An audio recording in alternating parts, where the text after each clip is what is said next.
අයිබෝම දාලා හැමෝටම ආයුබෝවන් මැඩම්. ආයුබෝවන් ටීචර්. ආයුබෝවන් ටීචර්. ආයුබෝවන් ටීචර්. අයිබෝන් ඉතින් දරුවෝ හැමෝම අපේ විශේෂ ක්ලාස් එක දින 45න් විද්‍යාවට ඒ එකක් කියලා පුතේ අපි අලුත්ම වැඩසටහනක් ආරම්භ කරනවා. ඉතින් ඔයාලා බලයි දවස් 45න් ඒ එකක් ගන්න පුළුවන්ද? අපි මුලින්ම කතා කරමු අපි මේ වැඩේ කොහොමද කරගෙන යන්නේ කියලා. හරි?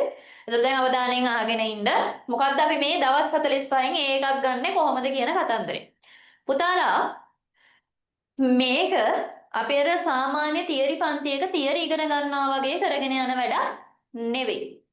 මේකදී අපි විශේෂයෙන්ම එක්සෑම් එක ටාගට් කරලා එක්සෑම් එකට ලෑස්ති වීමක් තමයි කරන්නේ. එතකොට මගේ පුතේ මේකෙදි ඔයාලට විශේෂ පේපර්ස් ටිකක් හදලා තියෙනවා. ඉතින් මේකෙදි අපි කරන්නේ ඇත්තටම මම කරලා තියෙන්නේ පහුගිය විභාග පේපර්ස් බැලුවම අපිට පේනවා පුතේ මොන පාඩම් වලින්ද වැඩිපුරම ප්‍රශ්න අහන්නේ. මොන පොයින්ට්ස්ද වැඩිපුරම චෙක් කර කර බලන්නේ. ඒතර වැඩිපුර බරක් දීලා අහන්නේ නැති කොටස් මොනවද? පාඩම් කරගන්න අවශ්‍යම පොයින්ට්ස් මොනවාද? කියලා පුතේ අපිට වෙන වෙනම බලන්න පුළුවන්. පේපර්ස් ටික සේරම අරගෙන. මේවා තියලා බැලුවම අපිට පේනවා මොන පාඩම්ද වැඩිපුර අහන්නේ. මොන කොටස්ද වැඩිපුර අහන්නේ හැමදාම අහන කොටස් මොනවාද කියලා පුතේ අපිට හොඳටම පේනවා. ඉතින් මගේ පුතාලා අපි මේ දින 45න් ඒකක් කියන වැඩසටහනයටදී කරන්නේ ඔයාලව අන්න ඒ විදිහට එක්සෑම් එක ටාගට් කරලා වැඩිපුර අහන පාඩම් වැඩිපුර අහන ප්‍රශ්න වලට ඔයාලව ලෑස්ති කරන වැඩේ. ඉතින් මේක අති විශේෂ වැඩක්. සකාට හරි හිතෙන්න පුළුවන් මේක කරන්න බැරි වැඩක් කියලා. නෑ පුතේ මේක කරන්න පුළුවන්. සිම්පල්. හරි. දැන් කවුරු හරි ඉන්නවනම් පුතේ ඔයාට අපි හිතමු ලකුණු බිඳුවයි මං හිතන්නේ ලකුණු බිඳුවක් තියෙන දරුවෙක් ඉන්නවා කියලා. ලකුණු බිඳුවයි. ඔයා ලකුණු බිඳුවක හිටියා. හරි? ඔයා ලකුණු බිඳුවක හිටියා. ඔයාට අපි හිතමු ලකුණු බිඳුවයි. ලකුණු බිඳුවයි. ලකුණු බිඳුවක හිටියත් අනිවාර්යෙන් පුතේ ඔයාට 80 ගන්න පුළුවන්. 80 කියන්නේ ඒකක්නේ. 75ක් ගත්තත් ඒ එකක්. 76ක් ගත්තත් ඒ එකක්. 95ක් ගත්තත් ඒ එකක්. 100ක් ගත්තත් ඒ එකක්. අපට අවශ්‍ය අපේ ලකුණු මට්ටම 75න් උඩ තියාගන්නනේ. ඕකනේ ඒකක් කියලා අපි සරලවම කියන්නේ. right? එතකොට පුතේ ඔයා ලකුණු බිඳුවක හිටියා ලකුණු 75ට ඔයාට යන්න පුළුවන්. දැන් කොහොමද මේක ගැරන්ටි කරන්නේ?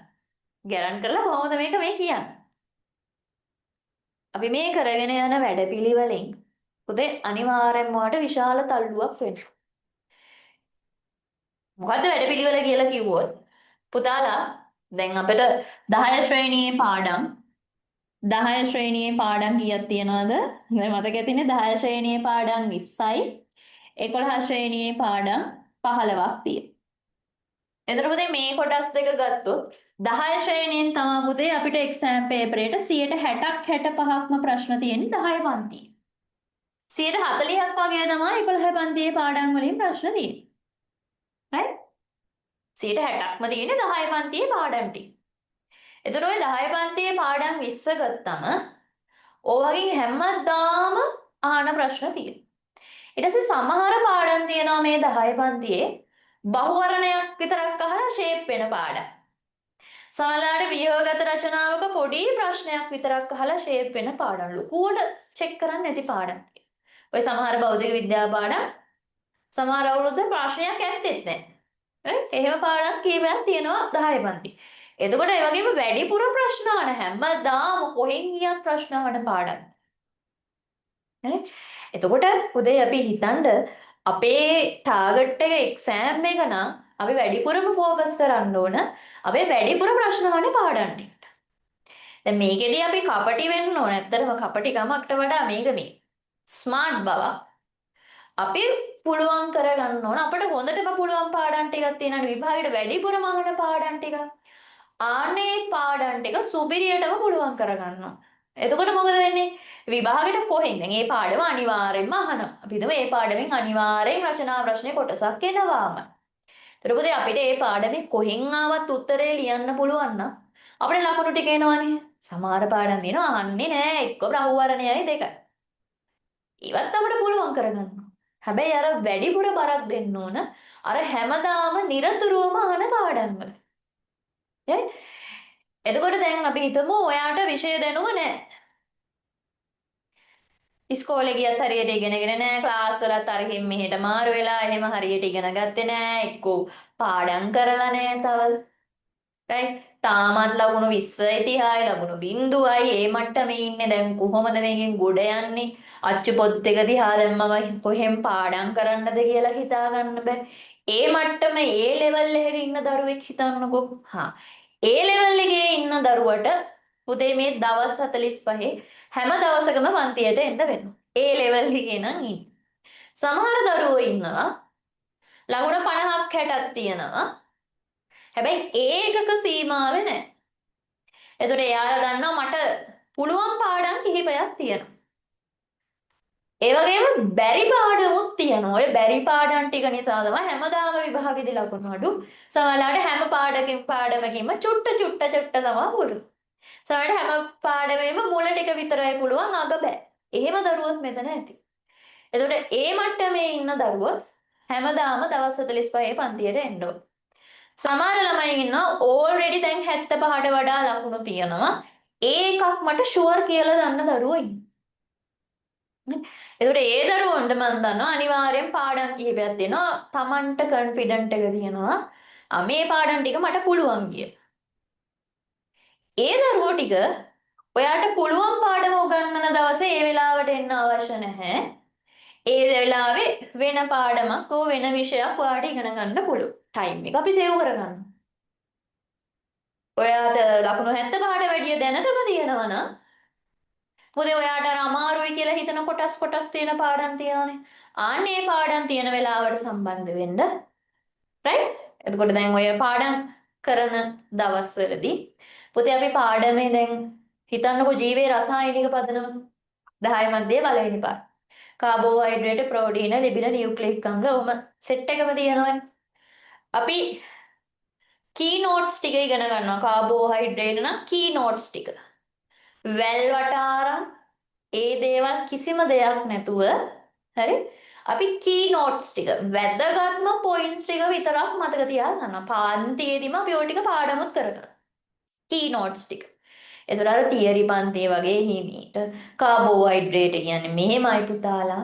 එහෙම හරි සරලව උගන්වන්නේ නැහැ. හරි මේක ස්පීඩ් හරි සුපර් ස්පීඩ් එකෙන් අපි කරගෙන යනවා.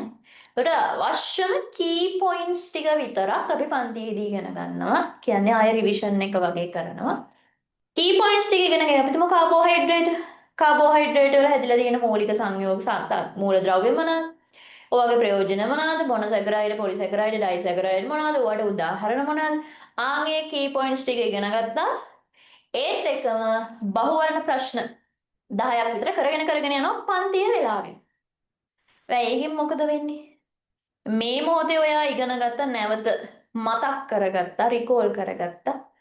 මේ මොහොතේ ආගත්ත ටිකෙන් අපි ටක්ටක් ගාලා බහුවර්ණ ප්‍රශ්න ටිකක් කරන් යනවා. ඒතකොට මොකද වෙන්නේ මාට?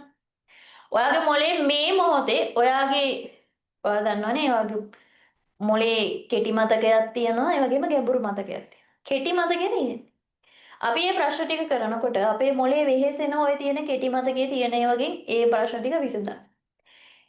ඒ ක්‍රමයට ගියාම ඔය ටික පුතේ අනිවාර්යෙන්ම ඔයාගේ ගැඹුරු මතකයට ඒ කියන්නේ යටි හිතට යනවා. අනිවාර්යෙන් යනවා. ඉතින් ඔන්න ඔය මෙතඩ් එක පාවිච්චි කරලා පුතේ අපි අපේ ලකුණු මට්ටම සහ අපිට බැරි පාඩම් අපි දැනටම පාඩම් කරලා නැති පාඩම් ටික පුළුවන් කරගන්න. හරි? පාඩමේ කොටසක් අනුමාතෘකාවක් කරා, ටක් ගාලා ප්‍රශ්න ටිකක් කරා. ඊළඟ දැන් ලිපිද නම් අනුමාතෘකාව ටක් ගාලා කී නෝට්ස් ටික කතා කරා, ටක් ගාලා එකෙන් ප්‍රශ්න ටික කරා. එහෙම කරන් යද්දි බලන්නකො ඔයාලම වෙනස තේරෙයි. වෙනස තේරෙයි අම්මටසි. වෙනදට මට මේක බෑනේ. අද කරවුවනේ ප්‍රශ්න 10ටම මං ගැහුවනේ උත්තර. වෙනදට මට එකක් හරි වැරදි. අපි කරගෙන යමු ඔයාලටම තේරෙයි වෙනස. ෆස්ට් පළවෙනි දවස් දෙක තුනේ අමාරුයි හිතේ. අයියෝ ඇයි මෙච්චර දුක් විඳින්නේ කියලා හිතේ. හැබැයි දරුවෝ කාගෙන යන්න ඕන මේක. මගින් හැලෙන්න බෑ. තේරුණාද? අමාරුයි මන් දන්නවා මේක හරි අමාරුයි. කවුරුත් විභාගයක් ලේසි කියන්නේ නැහැ නේ. මං උනත් කියන්නේ විභාගේ ලේසි. මේ පාඩම් කරන එක ලේසි. නෑ මේක අමාරු වැඩක්. මේකෙන් හැබැයි දිනන්නේ කවුද? ඒක අමාරු බව දැන දැන කොහොම හරි try කරලා මේ වැඩේ ඉස්සරහට කාගෙන කරගෙන යන කෙනා තමයි දිනන්නේ. මේක අමාරුයි මට නම් බෑ කියලා මගින් හැලෙන කෙනා හැලුණා තමා පුතේ. S එකක් C එකක් කරගෙන නතර වෙනවා. එහෙම නැත්නම් fail. විද්‍යාවේ බහුතරයක් fail පුතේ. 100ක් ගත්තොත් 30ක් විතර fail විද්‍යාව. ඒ තියෙන්නේ බොහොම පුංචි ප්‍රතිශතයකට. ඒකක් ගන්නවා කියන්නේ ඉතින් හරි ආශ්චර්යයක් වගේ තමයි විද්‍යාව. ලක්ෂ කීපයක් ලංකාවේ ලිව්වට ඒ තියෙන්නේ 20000 30000ක් විතර විද්‍යාවට. එතකොට හිතන්නකො ඒගොල්ලට අයිති වෙනවා කියන්නේ ඉතින් අය වැඩේ තමයි අය ඒක දෙගන්නේ නැහැ. ඉතින් ඒ තැනට යන්න පුළුවන් ඔය කියන විදිහට වැඩේ කරගෙන ගිහින්. මුලින්ම ඔයාට ඔය මට බෑ මන්නම් මේ දක්ෂ නෑ අපේ පන්තියේ අරයනම් දක්ෂයි මට නම් බැරි වෙයි මට කොහොමද ඕව කරන්නේ මට නිදිමත එනවා මට පාඩම් කරන්න බෑ විද්‍යාව නම් පට්ට බෝරින් විද්‍යාව නම් අමාරුයි ඕකේ ගණන් හදන්න මට තේරෙන්නේ නැහැ කියලා ඔළුවේ තියෙන අදහස දැම්ම වහාම අයින් කරන්න. ඔයාගේ හිතේ ඔය නෙගටිව් අදහස් ටික තියෙන්න පුතේ මේක බැහැම තමයි. ඔයා මේක පටන් ගන්න ඕන නෑ මට පුළුවන් දැන් එතකොට පුතේ මේ දවස්වල දැන් මම කියන්නේ මේ විභාගෙට රෙඩි වෙන එක. උදේ නැගිටිද්දි සහ නිදා ගන්න යද්දි සිහියෙන් නිදා ගන්න. ෆෝන් එක ඔබ ඔබා ගිහින් නිදා ගන්න එපා. පාඩම් කර කර ඉද්දි මේසෙ උඩ නිදියන්න එපා. පුළුවන් තරම් උත්සාහ කරන්න ඇඳට ගිහිල්ලා සැප නින්දක නිදා ගන්න. තේරුණාද? අඩුම පැය 6ක්වත් නිදා ගන්න. right? පැය 6ක්, පැය 5ක්, පැය 6ක් නිදා ගන්න. ඊට වඩා අඩුවෙන් නිදා ගන්න එපා. ඊළඟ පාන්දර 2 3 වෙනකම් රැලි වෙනකම් වැඩ කරන වැඩ. ඒවනම් කිසිසේත්ම කරන්න යන්න එපා. මෝඩ වැඩ. අඩුම තරමේ උදේ 6ටවත් නැගිටින්න. 12ට විතර නිදාගෙන 12ට හෝ 1ට නිදාගෙන උදේ 6 5 සමහර අය 4ට නැගිටිනවා. එහෙම නැගිටින්න. දවල් වෙනකම් අපි හිතමු පාන්දර 2 වෙනකම් ඇහැරලා ඉඳලා උදේ 8ට 9ට නැගිටින්න. එහෙමනම් තියාගන්නම එපා. මොකද අපිට සාමාන්‍ය පෙළ විභාගෙ තියෙන්නේ උදේ වරුවේ. එක්සෑම් ස්ටාර්ට් කරන්නේ උදේ 8:00ට. එතකොට සමහරවිට ඔයාලට ගෙදරින් යන්න වෙනවා 6ට. එහෙනම් 6ට යන්න නම් සමහරට 5ට නැගිටින්න ඕනේ. ඉස්කෝලේ යන ටයිම් එක හිතන්නකෝ ඔයාගෙන ඉන්න. ඒ වෙලාවට යූජුවලි නැගිටින්න වෙනවා. එතකොට ඔයා දැන් රූටීන් එකක් හදාගත්තොත් 2 වෙනකන් ඇහැරන් ඉන්න 8ට නැගිටින්න උදේ පුතාලා සමහරවිට විභාගේ දවසට නිින්ද යන්න පුළුවන්. විභාගේ හෝල් එකට ගිහිල්ලා පේපරේ දුන්නාම ඇස් ඇරෙන්නෙත් නැහැ. ඇයි නිදිමතේ. එහෙම වෙනවා නෑ නෙවෙයි හොඳේ. එහෙම වෙනවා ළමයින්ට. ඒ නිසා දැන් පාන්දර 2 3 වෙනකන් ඇහැරලා වැඩ කරන්න පුරුදු වෙලා ඉන්නවා නම් පුතේ ඕක ක්‍රමානුකූලව නවත්තන්න. උදේ වරුවේ නැගිටින්න හුරු වෙන්න 12 1 වෙද්දිවත් අනිවාර්යෙන් නිදාගන්න. තේරුණාද? දෙකෙන් පස්සේ නම් ඇහැරලා ඉඳලා තේරුමක්ම නැහැ ඔළුවට යන්නේ නැහැ බොරු වැඩක් තමයි වෙන්නේ. ඊළඟට වැඩ කරන වෙලාව ඉෆෙක්ටිව් විදිහට ගත කරන්න. ෆෝන් එකක් Tamanට තියනවා නම් පැත්තකින් තියන්න. ඔයා මේසෙ ඉඳගෙන නම් පාඩම් කරන්නේ. ඇඳට ගිහිල්ලා ඇඳේ කොට්ටයස්සේ හරි ගහන්න පේන පැත්තක තියන්න එපා. පැයක් විතර එක දිගට වැඩ කරන්න. විනාඩි 5 10ක් නැගිටින්න. ආයෙ එන්න. ඒ විදිහට වැඩ කරන්න. එතකොට දැන් මේ දවස් 45 අනිවාර්යෙන් එක දවසට විෂයන් 3ක්වත් පාඩම් කරන්න. විද්‍යාව විතරක් නෙමෙයි. එක දවසට විෂයන් 3ක්වත් පාඩම් කරන්න. අනික මතක තියාගන්න Tamanට තනියෙන් වැඩ කරන්න වෙලාව තිබිය යුතුමයි. දවසකට ඔයාට පැය 4-5ක්වත් වෙලාව තියෙන්න ඕන ඔයාට තනියෙන් පාඩම් කරන්න. එහෙම නැත්නම් උදේ නැගිට වෙලාවෙ ඉඳන් රෑ නිදා ගන්න වෙලාව වෙනකම් ඉස්කෝලේ පන්ති නම් පුතේ තේරුමක් නැහැ. අනිවාර්යෙන් දවසකට පැය 4-5ක්වත් ඔයාට තනියෙන් වැඩ කරන්න නැත්නම් පුතේ මේක වැඩක් නැහැ. එතකොට දැන් අපේ ක්ලාස් එකේදී පුතේ අපේ ක්ලාස් එන ටයිම් එක ඔයාලට වැඩ කරන වෙලාවක විදියට ගන්න පුළුවන්. මොකද අපි ක්ලාස් එකේ ඒ වෙලාවේ ඉගෙනගෙන ඒ වෙලාවේ පාඩම් කරගෙන ඒ වෙලාවේ ප්‍රශ්න වලට උත්තර ලියන. ප්‍රශ්න කියන්නේ බහුවර්ණ. බහුවර්ණ වලට උත්තර ලියලා අපි අපේ දැනුම අප් කරගන්නවා කියන්නේ ඒක මාර වටිනවා. වියෝගත සහ රචනා ප්‍රශ්න වලටත් ඒ ක්‍රමෙන් මාර වටිනවා තියරි කරුණු මතක තියාගන්න. ඒකයි අපි බහුවර්ණ ප්‍රශ්න ටික කරගෙන යන්නේ. එතකොට අපේ පන්තියේ ටයිම් එක ඔයා තනියෙන් වැඩ කරන වෙලාවක් විදිහට අපිට ගන්න පුළුවන්. ඉතින් මේ වැඩේදී පුතේ මේ වැඩේ ඉන්න ඕන. දැන් මේ දවස්වල ඔළුවේ තියෙන සියලුම කුණු කන්දල් අයින් කරලා දාන්න. අනවශ්‍ය ප්‍රශ්න සේරම අයින් කරන්න. ඔයාගේ ફોකස් එක තියෙන්න ඕන මේ එක්සෑම් එකට විතරමයි. ගෙදර ප්‍රශ්නද යාළුවගේ ප්‍රශ්නද වෙන මොනවා හරි ප්‍රශ්නද සියලුම දේවල් අමතක කරන්න. සියලුම දේවල් පැත්තක තියන්න මේ දවස් ටික විභාග ඉවර වෙනකම්. එහෙම කරලා මේකට විතරක් ફોකස් එක දෙන්න. මේකට විතරක් ફોකස් එක දීලා වැඩ කරන්නකො බලන්න. අය දවස් 45 අනිවාර්යෙන් විද්‍යාවට විතරක් නෙමෙයි අනිත් විෂයන් වලටත් ඒ දාලා ඒ 9 ගන්න පුළුවන් පුතේ. බෑ නෑ මේක නොකල හැකි දෙයක් නෙමෙයි මේක හොඳටම කරන්න පුළුවන් දෙයක්. හැබැයි මේකේ ફોකස් එක තියෙන්න ඕන. හැම වෙලාවෙම ફોකස් එක තියාගෙනම වැඩ කරන්න. ෂුවර් ඇන්ඩ් ෂොට් ඔයාලට පුළුවන්. මං කියන්නේ ලකුණු බිඳුවක ඉන්න ළමයා වුණා. දැන් දැන් හිතාගෙන මං හරියට වැඩ කරනවා කියලා. හෙට උදේ නැගිටිද්දි ඔළුවේ වැඩ කරන්න ඕන උදේ නැගිටිද්දිත් ඒ 9ක් මං ඒ 9ක් ගන්න. හිතෙන් හිතන්න ඇස් වහගෙන උදේ නැගිටින්න ඇස් අරින්න කලින්. ඔයා ඒ 9ක් ගත්තොත් ෆෝන් එකෙන් බලද්දී මේවා හිතින් මවන්න ඕනේ. මේවා ඇත්ත. right? මේවා ඇත්ත. හොඳයි. මේම අපි හිතින් හිතන එක ඒ දේවල් ඇත්ත වෙනවා. උදේ නැගිටිද්දී ඇස් අරිද්දී ඇස් අරින්න කලින් හිතන්න ඇස් වහගෙන හරි මවා ගන්න. මේ ඇත්තටම මේක වෙලා කියලා මවන්න. මවන්න ෆෝන් එකෙන් ඔයාගේ ඉන්ඩෙක්ස් නම්බර් එක ගහලා බලද්දී ඒ 9යි. ඒ වෙලාවට ඔයාට හිතට දැනෙන සතුට හිතන්න ඒ 9ක් දැක්කා. ගෙදර කට්ටියගේ සතුට හිතන්න පුතේ. හැම උදේකම ඇස් දෙක ඇරලා නැගිටින්න කලින් ඒ සිතුවිල්ල හිතන්න. හැමදාම රැයට නිදා ගන්න යන්න කලින් ෆෝන් එක පැත්තක තියලා කාමරේ ලයිට් ඕෆ් කරලා හොඳට හුස්ම පහලා අරගෙන විනාඩියක් දෙකක් අරගෙන ඒ 9ක් ෆෝන් එකේ රිසල්ට් ෂීට් එක දකිද්දී ඔයාට දැනෙන සතුට මෙනෙහි කරන්න. ඒක හිතන්න ඒක ඇත්තට වෙලා කියලා හිතන්න. මං ඒ 9ක් ගන්නව නෙමෙයි මංට ඒ 9ක් අරගෙන. හරි? පොසිටිව් විදිහට අරගෙන අන්න ඒ විදිහට මෙනෙහි කරන්න. හරි? එතකොට පුතේ ඔයා ඒක හිතන්න අපේ මොලේ කොහොම හරි ඒකට යොමු කරනවා. සතුටින් හිතන්න. දුක හිතෙන සින්දු අහන්න එපා, ඔය අනම්මනම් ෆිල්ම් බලන්න එපා, නාට්‍ය බලන්න එපා. මේ වගේ ඔය Facebook එකේ TikTok එකේ තියෙන ගොන් ඒවා බලන්න යන්න එපා. දුක හිතෙන ඒවා බලන්න යන්න එපා. සතුටු හිතෙන මොටිවේෂන් තියෙන දේවල් අහන්න කරන්න. සමහර වෙලාවට ඔයා පාඩම් කර ඉද්දි අමාරුවක් දැනෙනවා. මේක මේ වශයෙන් අමාරුවක් කොන්දත් රිදෙනවා කියලා හිතෙනවා. ඉඳන් ඉද්දි. දැන් නම් බෑ මට නිදා ගන්න ඕනේ කියලා හිතනවා. එහෙම හිතෙන අවස්ථා එනවා. right මම කියන්නේ මේක මුලින්ම. එහෙම හිතන අවස්ථා එනවා පුතේ ඕන කෙනෙකුට එනවා. මං උනත් පාඩම් කරද්දි මට ඇවිල්ලා තියෙනවා.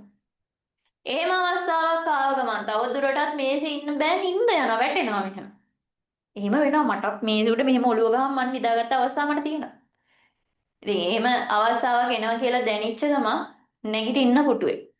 නැගිටලා පොත අරන් ඇවිද ඇවිද පාඩම් කරනවා. දැන් ඉතිහාසෙ නම් ඇවිද ඇවිද රජුරුවන්ගේ නම් කියව කෑක ගහ පාඩම් කරනවා.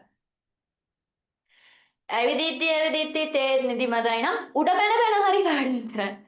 තේරෙනවද? ගෙදර මිනිස්සු බලයි ඇයි මේ මොකද උඩ පයින් කමන්නේ. උඩ පැන හරි පාඩම් කරන්න ඕන පුතේ. දැන් ඔයා කරන්න ඕන තනිකරම මේ විෂයන් ටික පාඩම් කරගන්න. right? වෙන ඔප්ෂන් එකක් නැහැ. දැන් දෙයියොන්ට කිව්වා කියලා පළතුරු වට්ටියක් ගෙනියලා තිබ්බා කියලා. දෙයියොන්ට පුළුවන් ද පුතේ ඒ 9ක් කරන් දෙන්න? අපි අපේ ආගම අදහන එක වටිනවා.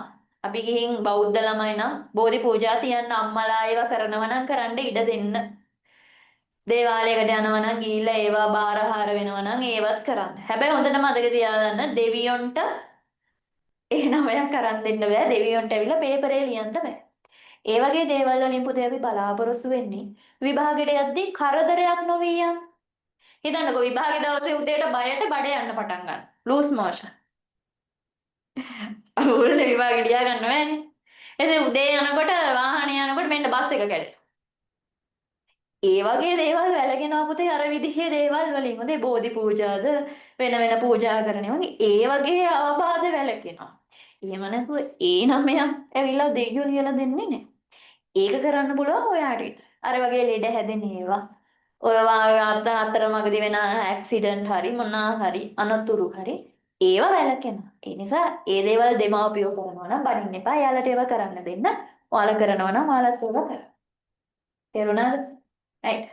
ඉතින් ඔය විදිහට වැඩේ කරගෙන යමු.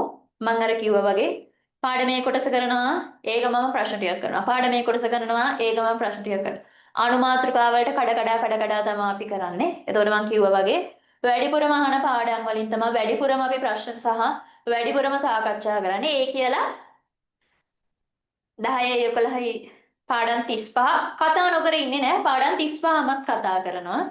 ඊළඟට විශේෂ වැඩේ පුතේ අපි 2021 ඉඳන් 2021 2022 2023 2024 2025 ඔය අවුරුදු පහේ සාමාන්‍ය පෙළ පේපර්ස් 5 පුතේ අපි ලියන්න ඕන. අවුරුදු පහේ සාමාන්‍ය පෙළ පේපර්ස් 5 විශේෂයෙන් 21 22 23 24 පහේම බහුවර්ණ පේපර්ස් 5 අපි ලියනවා සාකච්ඡා කරනවා. අවසාන පේපර්ස් දෙක 25 සහ 24 පේපර්ස් දෙක. කලින් අවුරුදු වල රචනා ප්‍රශ්නත් පුතේ අපි ටයිම් එක තියලා වැඩි ලියන්නේ නැහැ හේතුව අර ඒ වගේ අර කොරෝනා කතන්දරෙත් එක්ක විෂය නිර්දේශයේ සමහර කොටස් අඩු කර කර දුන්නා. හැබැයි ඔය අන්තිම අවුරුදු දෙකේ පේපර්ස් දෙක සම්පූර්ණ විෂය නිර්දේශයම වගේ තියෙනවා. අන්න ඒ වගේ රචනා සහ ව්‍යුහගත රචනා ප්‍රශ්නවලට ටයිම් එක තියලා පුතේ අපි පන්තියේදී ලියවනවා. තේරුණාද? ටයිම් එක තියලා පන්තියේදී ලියවනවා. එතකොට ඒකට වෙනමම පුතේ එක්සෑම් ක්ලාසස් වගේක් තියෙනවා. එතකොට ඔක තියෙන්නේ උදේ වරුවේ. සාමාන්‍යයෙන් බහුවර්ණ පේපරේ තියෙන්නේ කීයටද? 8:00ට. හරි. 8:00ට අපි ওই පේපර් ටික ලියවනවා විභාගේ ලං කරලා. right? විභාගේ ලං කරලා ටිකක් ඒ කියන්නේ දවස් 20ක් 25ක් වගේ තියලා පේපර්ස් ටික ලියනවා. හේතුව ඔයාලට අර පුරුද්ද ඒ කියන්නේ උදේ 8:00ට නැගිටලා ගෙදර ඉඳන් හරි පේපරේ ලියනවා කියන්නේ විභාගෙට ගිහින් ලියනවා වගේම තමයි. ඊට පස්සේ විභාගේ කොයි වගේ දෙයක ස්ටෑන්ඩඩ් එක චුට්ටක් තේරුම් කරවන්න ඔය වැඩේ කරනවා අපි ටයිම් එක තියලා. පැය එකමාර හරියටම පැය එකමාරේ අපි පේපර් එක ලියනවා. හරි. එතකොට ওই වැඩ ටික තියෙනවා පුතාලට පේපර්ස් ටික එවන්න. ඒක හැමෝම print out එක අරගෙන එදාට වැඩේට උදේම නැගිටලා නාලා කාලා පිරිසුදු වෙලා සැදී පැහැදිලා එන්න ඕන පේපර් එක ලියන්න. එතකොට මම ওই දවස් ටික කියන්නේ. right? ඒක විශේෂ වැඩක්. ඔයාගේ ටයිමින් හදන්න, ඊට පස්සේ ටයිම් මැනේජ්මන්ට් එක හදන්න ඕක කරන වැඩක්. එතකොට හැමෝම ක්ලාස් එකට ලොග් වෙලා කැමරාව ඔන් කරගෙන විභාග ශාලාවේ ඉන්නවා වගේම අපි පේපර්ස් ටික ලියනවා පසුගිය විභාග ප්‍රශ්න මේ ප්‍රශ්න පත්‍ර ටික. තේරුණාද? හරි. එතකොට පුතේ ඔය විදිහට අපි වැඩේ කරගෙන යනකොට අනිවාර්යෙන්ම ඒකක් ගන්න පුළුවන්. හරි. ඒකක් ගන්න පුළුවන්. බොරු කියන්න ඕනේ නෑනේ. මම වුණත් ඒ සාමාන්‍ය පෙළ විභාගෙට එදා ඉස්කෝලේ යනවා, ඔය ක්ලාස් යනවා, ඔය කහගෙන ඉන්නවා, වාර විභාගෙට පාඩම් කරනවා. ඔයාලා වගේම තමයි. අන්තිම දවස් ටිකේ තමයි පුතේ ගේමක් ගහලා වැඩේ කරන් ඒ 9ක් දාගන්න. ඒ විනේදා වැඩ එහෙම කරා මිසක්කා මේ මාස ගානකට කලින් මැරිගෙන පාඩම් කරලා නැහැ. අවසාන දවස් ටිකේ බොහොම හොඳින් හිතලා කළමනාකරණය කරලා තමයි පුතේ ඒ 9 ගන්න ලේසි. එතකොට මම කිව්වා වගේ දවසකට විෂයන් 3ක්වත් බලන්න. පැය 4-5ක්වත් තනියෙන් වැඩ කරන්න. විෂයන් 3ක් මාරුවෙන් මාරුවට බලන්න. ඕකෙන් වැඩි අවධානය දෙන්න ගණිතය සහ විද්‍යාවට. ඒ වගේම ඔයාලා ඉතිහාසය සිංහල අමාරුයි කියනවනේ. ඒ විෂයනොත් බලන්න. ඉංග්‍රීසි අනිවාර්යෙන් ගොඩ දාගන්න. මොකද ඔයාලා රස්සාවකට යන දවසකට ගණිතය විද්‍යාව ඉංග්‍රීසි අනිත් විෂයන් එකක්වත් අහන්නේ නැහැ පුතේ.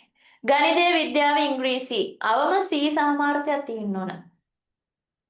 තේරුණාද? තේරුණාද? අනිවාර්යෙන්ම ගණිතය විද්‍යාව ඉංග්‍රීසි C සාමාර්ථයකට ඉහළින් ඉල්ලන්න. දැන් C සාමාර්ථයකට ඉහළින් ඉල්ලනවා කියලා ඔයත් එක්ක ජොබ් එකට ආවොත් ඒවට ඒ තියන ළමෙක් එයාව තමා ගන්න එකෙන්. තේරුණාද? ඈ හිතන්නකෝ අනික මට ඒ 9යි මට ඒ 8යි කියනකොට එන ගැම්ම නේ කවුරු කොච්චරද දැන් ගොඩක් වෙලාට රිසල්ට්ස් නැති අය අයියලා අක්කලා කියනවා අයියෝ සාමාන්‍ය පෙළ මොකද්ද? ඕකට A9ක් ගන්න ඕනේ ඔය බොරු වැඩ එහෙම ගා කියනවා. හැබැයි ඒවට අහු වෙන්න එපා. ඒ හොඳ රිසල්ට් එකක් දාපු අය දන්නවා ඒකේ අගය. තේරුණාද? ඊට පස්සේ තව කාට හරි හිතෙන්න පුළුවන් මේක බැරි වුණොත් ජීවිතේම ඉවරද නෑ ජීවිතේ ඉවර නෑ මීට වඩා ජීවිතේ දිනන්න පුළුවන් අවස්ථා තියෙනවා දැන් හිතන්නකෝ වයිල්ඩ් කුක් එයාට හරියට ඉගෙන ගන්න බැරි වුණා කියලා යාම කියනවනේ හැබැයි එයා දුක් වෙනවා ඉගෙන ගත්තා නම් කියලා ඔයා හිතනවාද සමහර අයියෝ මං නම් ඉගෙන ගන්න නෑ මට C එකක් තිබ්බනම් ඇති H එකක් තිබ්බනම් ඇති අන්තම් පාස් වුණා නම් ඇති මං කවදාද බිස්නස් එකක් කරන්න කියලා හැබැයි පුතාලා ඔයාලා ඩඩ්ලි සිරිසේන මහත්තයාගේ කතාව අහලා තියෙනවද දන්නේ නැහැ. ඩඩ්ලි සිරිසේන මහත්තයා කියන දේ ලංකාවේ ප්‍රසිද්ධ ප්‍රකෝටිපති ව්‍යාපාරිකයෙක්. එයා කියනවා එයා ඉගෙන ගත්තේ නැහැ. හැබැයි එයාගේ පුතා හොඳට ඉගෙන ගත්තා. උපාධිධාරියෙක්. පුතා ඇවිල්ලා තමයි බිස්නස් එක මේ ලෙවල් එකට දියුණු කරේ කියලා. පුතා ඉගෙන ගත්ත නිසා එයාගේ දැනුමේ. හරි. එතකොට පුතේ බිස්නස් එකක් දවසක කරනවා වුණත් ඔයා ඉගෙනගෙන තිබ්බොත් අනිවාර්යයෙන්ම ඒ ඉගෙනගත්ත දැනුමෙන් ඔයාට හොඳ ඩිමාන්ඩ් එකක් right?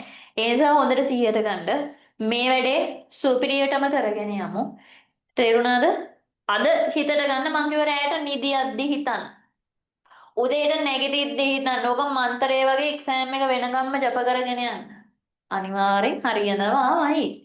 වැරදෙන්නේ නැහැ. තේරුණාද? එතකොට පුතේ ක්ලාසස් තියෙන ටයිම්ස් ටික. හරි? දැන් එතකොට අද 29 වෙනිදානේ. එතකොට ඉස්කෝලේ පටන් ගන්නෙ 5 වෙනිදා. බොයිට ඉස්කෝලේ පටන් ගත්තම ඔයාලට අර ආදර්ශ එක්සෑම් එකක් වගේ එකක් ඉස්කෝලේ තියෙන්න පුළුවන්. එතකොට 5 වෙනිදා වෙනකන් ඔයාලට ඉස්කෝලේ නැහැනේ. නේද? එතකොට මගේ පුතාලා 31 හෙට 30යිනේ. නේ හෙට 30යි. ඊට පස්සේ 31 පළවෙනිදා දෙවෙනිදා 3 4 5 ඔයාලට ඉස්කෝලේනේ. එතකොට හෙට උදේ 31 උදේ පළවෙනිදා උදේ තියන්නේ නැහැ. ඉතින් ජනවාරි පළවෙනිදා නිසා.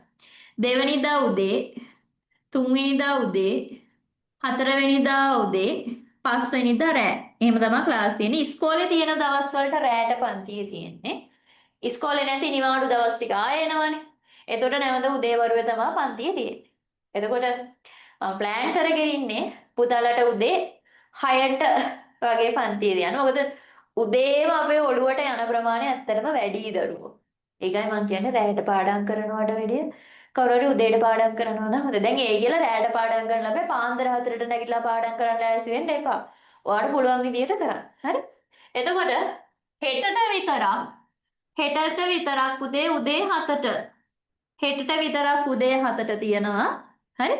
එතකොට 31 වෙනිදා ඉඳන් උදේ 6ට. අනිත් දවස්වල 6ට තියෙන්නේ. හරි? මෝර්නින් බර්ඩ්ස්ලා වෙන්න ඕන. හරි? පස්වෙනිදා විතරක් රැට ක්ලාස් තියෙනවා. හරි? එතකොට මේ දවස් ටිකේ උදේ 6ට ක්ලාස් තියෙන්නේ. උදේ 6ට අපි සෙට් වෙලා පාඩමෙන් කොටසක් බලනවා. ප්‍රශ්න ටිකක් කරනවා, කොටසක් බලනවා, ප්‍රශ්න ටිකක් කරනවා.